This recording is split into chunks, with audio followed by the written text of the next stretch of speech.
Hey boss, what's wrong? Oh, nothing, henchman. It's just that we make so much money from the country exporting goods, it's just difficult to keep track and record of everything here in Goodslandia.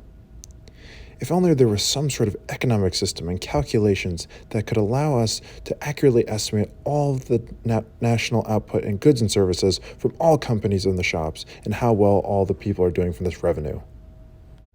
You know, boss, I think I might just have the thing. Really? What is it? It's a tool known as national income accounting and can help you determine the overall health and size of the economy. That sounds perfect. So it can measure everything? Not everything, but it can certainly help a lot. Its most common measure of output is GDP, or Gross Domestic Product. Gross Domestic Product? Why do you use the word gross? GDP is an aggregate measure of spending of the economy and is calculated from the total market value of all final goods and services produced in a country in 1 year and can be broken down by this simple formula: consumer spending, government spending, investment, and net exports. Whoa, that's a lot of variables. What do each of them mean?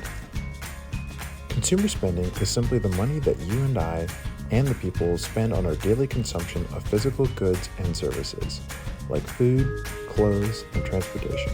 So for Goodslandia, it's $10 billion.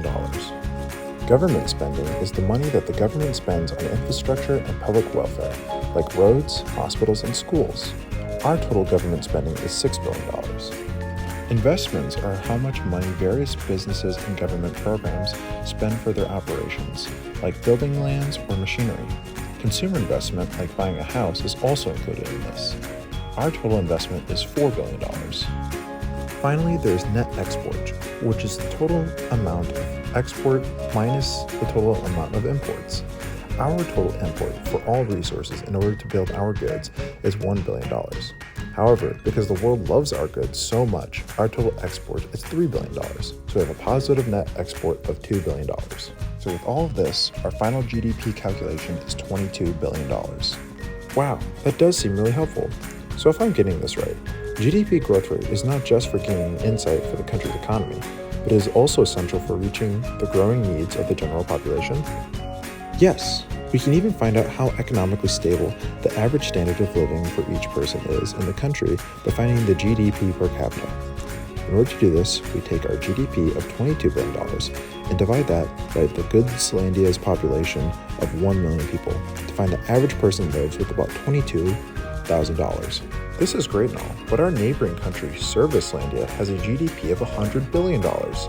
Surely that must mean that they are more economically well off. Not entirely. This is where GDP per capita can be deceptive. Although Servicelandia might have a higher GDP, they have a much higher population than us, around 40 million people. This means that their GDP per capita is only $2,500. Furthermore, there are some more limitations of GDP. For one, GDP does not take into account income inequality. Say if only a small percent of the population owns a majority of the wealth, then the average person actually is much poorer than what GDP might suggest. Also, it does not count for non-monetary factors. This includes things like desirable weather or even environmental degradation due to pollution from factory exports. Finally, GDP does not take into account underground markets, such as independent workers buying and selling for cash, which is not reported to the government. I see. So while GDP and GDP per capita are very useful measurements of a country's economic well-being, economies are large, complex systems that require additional layers to keep in mind and that go into its calculations. Exactly. I hope this helped you with your question earlier, which, considering you work for a well-developed country, it's slightly scary how we made it this far without knowing any of this. Haha, we're in an educational video for a college assignment, henchman. I'm not supposed to know anything. Wait, what?